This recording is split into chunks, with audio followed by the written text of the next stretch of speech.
Welcome to Influential Entrepreneurs, bringing you interviews with elite business leaders and experts, sharing tips and strategies for elevating your business to the next level. Here's your host, Mike Saunders. Hello and welcome to this episode of Influential Entrepreneurs. This is Mike Saunders, the Authority Positioning Coach. Today we have back with us Pasquale Sacchetta, who's the president of CFIG Wealth Management, and we'll be talking about tax risk. Pasquale, welcome back to the program.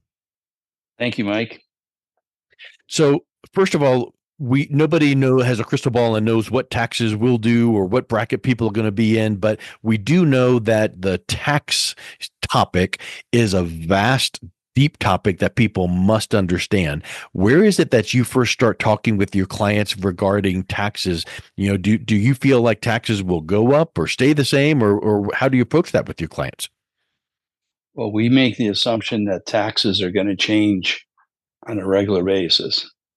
In fact, I don't think there's been a period of time where taxes have stayed the same. Yeah.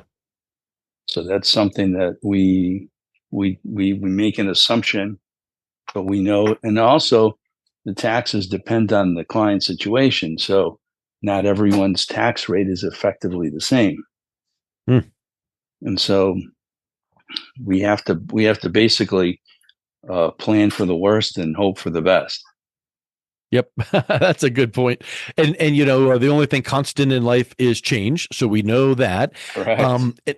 And I'm not as well versed in financial matters as you are, but it kind of makes me think that the deficit that we keep hearing in the trillions and gazillions, the only way to tame that is to raise taxes, to be able to tamp that down, which we know that is, that is out of control. And secondly, if we want to close that gap, is to have government, get their spending under control. And we know that that's probably not going to happen. So given those two things, probably taxes are going to change, like you said, and it's probably not going to change in our favor in years and in years to come. And also Congress has to abide by certain budgetary rules. And so whenever they do change taxes, there's usually a sunset provision, we have one coming up. So this election coming up will probably decide what happens with that sunsetting. So people going to the polls may or may not realize that they're voting on their own tax rates. There's no way to know exactly which candidate would do what, but it is important to keep in mind that administrations, have to submit budget requirements to Congress. Congress has to vote on them, and the IRS enforces them. And usually they go up. Well, and although they do go down sometimes, but they always had a sunset provision where they're going to end unless Congress acts. And of course, the reason why they do that is they hope that Congress won't act and the higher taxes kick in again. Yeah. And that's another factor that people don't realize is, taxes going up, that's out of our control. Right. But it's not just a bunch of people, raising taxes for the sake of raising taxes. There's legislation that's involved that keep them down or allow them to go back up. So that's something that a lot of times people don't realize. But the thing that kind of strikes me is if you think about your bucket of retirement money to live to and through retirement, and then you picture, some tool punching holes in it, like a bucket of water. Well, taxes is going to be a big hole because when you're in retirement and you have to pay taxes, now all of a sudden you don't have as much money to use in, the way that you want. So talk a little bit about how these potential future tax changes impact retirement income of your clients. Yes, see, most clients, and I would gather many financial advisors as well, assume that a client goes in a lower tax bracket at retirement because they're not earning wages. And there's absolutely no truth and basis for that. What happens is clients, if you take money out of an IRA, if it's a regular IRA, you're going to have to pay taxes on it. So, in some people's cases, when that becomes an RMD, a required minimum distribution, it could be a substantial tax. There could be a substantial tax bill due on that.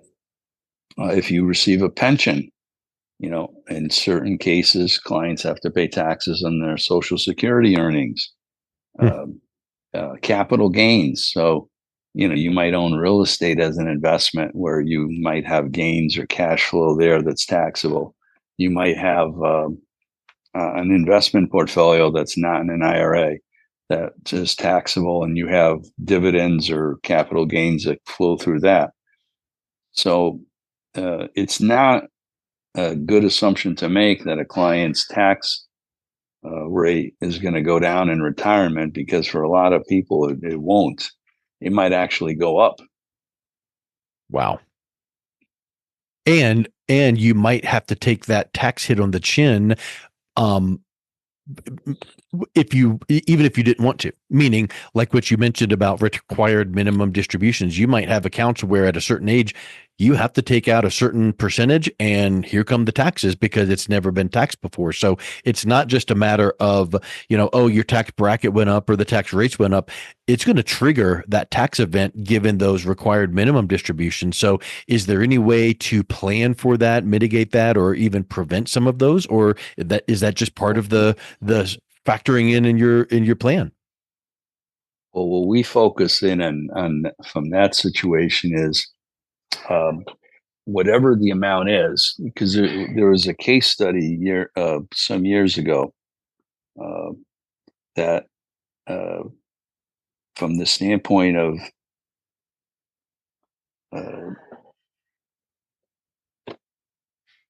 from an IRA tax standpoint, what one of the things that clients really kind of lose sight of is, if you make, let's say that you have $2 million in your IRA because you did well and you rolled your pension over, and now you have a substantial balance, and you want to take out $50,000 or $100,000 either for a grand trip or to buy a boat or something like that. What you have to remember is, if you're taking out $100,000, you have to add the taxes to that. So when you fill out your tax return and you note that $100,000 RMD, excuse me, Mike. When you note that RMD, your taxes are gonna go up. So if you're in the 33% tax bracket and you had $100,000 of income, that's roughly $33,000 in taxes. So what do? If you don't have the money, if you haven't budgeted properly for your cash flow from a tax standpoint, now when it comes tax time, you have to write a check for the $33,000 plus whatever else you owe for that year. But you don't have it. So what do? You go to the IRA and you take out another $33,000. So that goes on the following year, because you're probably doing it in April. So now the following year, you have your RMD plus the $33,000 you needed for taxes. Guess what? Now you've taken that money out. So for that year's income, you have your normal income that's taxable, but now you have the amount that you took out to pay the bill and the $33,000 tax your on your withdrawal. So what happens is that if you do not plan accordingly between inflation and taxes, it will really eat your retirement account alive, and it won't last as long as you think it will. But having a plan in place so that you're not doing any more than you're legally required to do from a tax standpoint, and you're managing your other risks, then you will not be put in a position of having to worry about making those kind of decisions that just complicate things and just make it, from worse to even worse. Yeah. So what are some things that you see or you're advising your clients to do to make sure that you're mitigating that as much as humanly possible?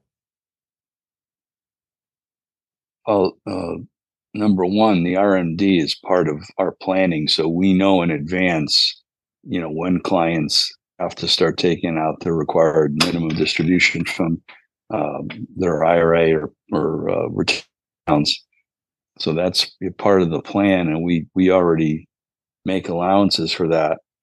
And one of the things that we do is it depends how, it depends to the extent or the timing in the relationship. So, if somebody's been our client for 10 or 15 years, we've already been planning for 10 or 15 years. So there's certain things that are in place that have matured over that period of time, or in a position where we need them to be.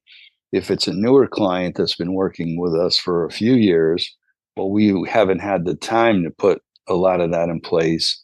So it's like a rolling mechanism where as more time goes by, there's more opportunity to have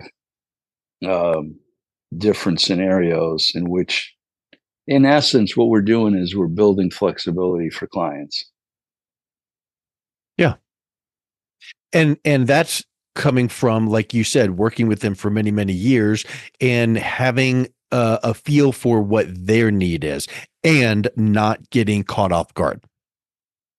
Yeah. And the thing to remember is if you own a piece of real estate or an investment property that you rent, a home, an apartment building, an office building, if you own any asset like that, upon death, there's a step up in basis, at least according in our current tax situation.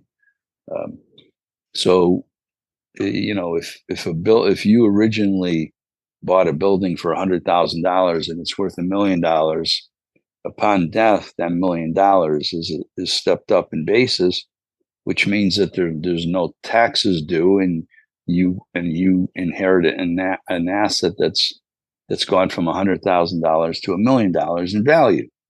Same thing as if you have stocks or bonds. At death, whatever the value is at death is what becomes the new basis for whoever inherits those assets. An IRA, it doesn't matter how many times you die or don't die, you're going to pay taxes on that money. Yep. So it's just a matter of if you do it while you're alive, or if your beneficiary does it, at death. But you're going to pay taxes on retirement accounts, especially IRAs. Now, of course, Roth IRAs are different because the money was taxed before it went in. So the taxes on a Roth IRA are not the same as a regular IRA. And, it's just a matter of clients have a choice sometimes of whether they would rather pay up front or pay later.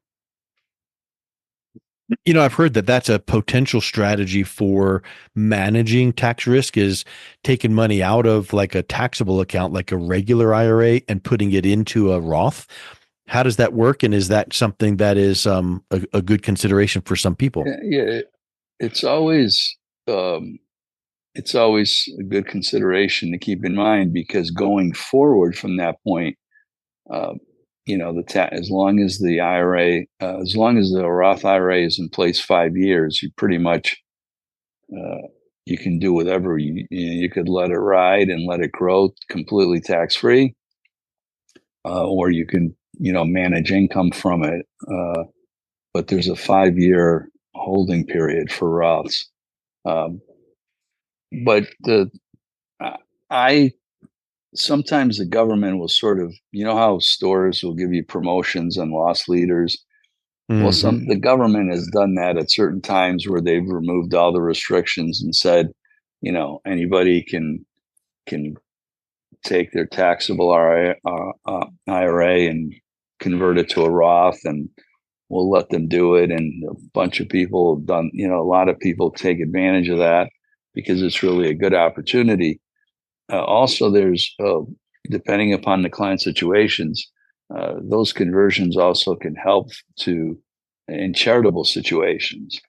So there's a lot of good things about the Roth, even though in essence, what you're doing is making a decision of it's either pay me now or pay me later, but you're going to pay me.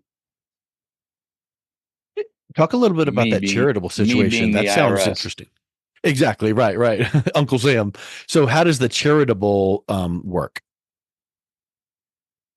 Well, if you whatever the amount is by creating the by taking the money out of the Roth, by taking IRA money and creating a Roth account, whatever that amount of money is becomes a taxable transaction.